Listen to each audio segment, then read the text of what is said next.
வணக்கங்க. நான் தமிழ்ச்செல்வன், ஈரோடை தமிழ்ச்செல்வன். நம்ம இன்னைக்கு என்ன பார்க்க போறோம் அப்படின்னு பார்த்தீங்கன்னா, ஒரு புத்தகத்தை பற்றி பார்க்க போறோம்.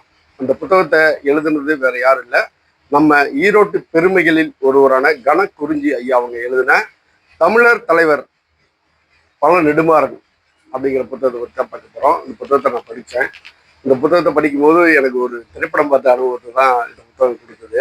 1960களில் அண்ணாமலை பல்கலைக்கழகத்தில் மாணவராக இருந்து பேரறிஞர் அண்ணாவை கூப்பிட்டு வந்து அந்த கல்லூரியில பேச வச்சது முதல் இன்னைக்கு வரைக்கும் பல்வேறு போராட்டங்கள்ல பங்கெடுத்திருக்காரு பல நிர்மாணம் ஐயா அவங்க வந்து 60 முறைக்கு மேல சிறைக்கு போயிருக்காங்க. தடா பொடா வழக்குகளை சந்திச்சிருக்காங்க. அது மட்டும் இல்லாம 50 புத்தகங்களுக்கு மேல பல கட்டுரைகள் பல பத்திரிகைகள் எழுதியிருக்காங்க.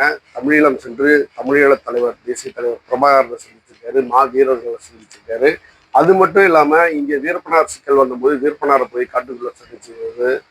அது இல்லாம 26 தமிழர்கள் தூக்கு அப்படின்னு வரும்போது அதுக்கு மிகப்பெரிய போராட்டங்களை முன்னெடுத்தவர்.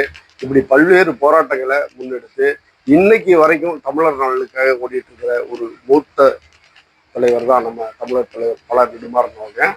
நம்ம வாழ்ற காலத்துல ஒரு கதாநாயகனா எனக்கு என்னோட பார்வையில ஒரு பெரிய கதாநாயகன் அந்த புத்தகத்தை பரிசுல இருந்து.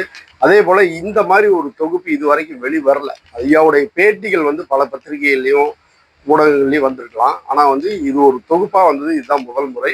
அதுக்காக கனகுருஞ்சி ஐயாவுக்கு நன்றியும் சொல்லிக்கிறேன். அதே போல இந்த புத்தகத்தை படிக்க படிக்க எனக்கு வந்து ஒரு விறுவிறுப்பான திரைப்படம் பார்த்த அனுபவத்தை தான் கொடுத்தது. உண்மையா நீங்களும் இந்த புத்தகத்தை படிக்கணும். இந்த புத்தகத்துடைய அறிமுக விழா வருகிற ஞாயிற்றுக்கிழமை சென்னையில நடக்குது. வாய்ப்பு இருக்கிற உறவுகள் இந்த நிகழ்வுல போய் கலந்துக்குங்க. கண்டிப்பா இந்த புத்தகத்தை எல்லாரும் வாங்கி படிக்கணும்னு சொல்லி நான் கேட்டுக்கிறேன். மற்றும் ஒரு நிகழ்வில் சந்திப்போம். நன்றி.